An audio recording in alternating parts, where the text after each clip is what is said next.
Magandang araw po mga ka-i-rides. Nandito po tayo ngayon sa napakagandang resort at para ka rin lang namamasyal.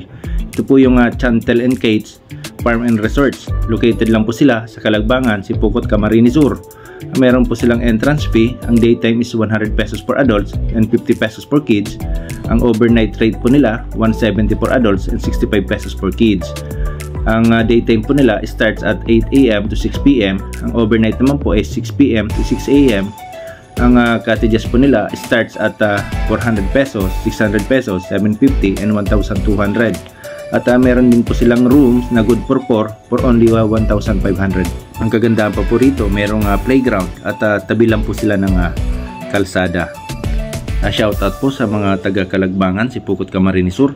At maraming salamat din po sa management and staff ng Chantel and Kate's Farm and Resort.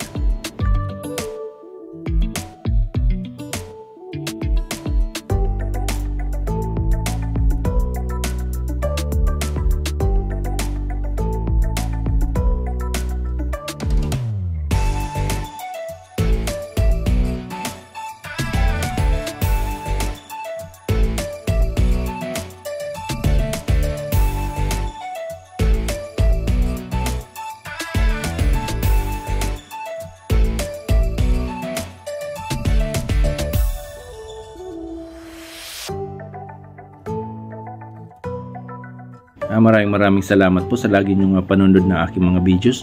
Lagi po nating tatandaan, ingat po tayo lagi sa ating mga biyahe, and God bless us always.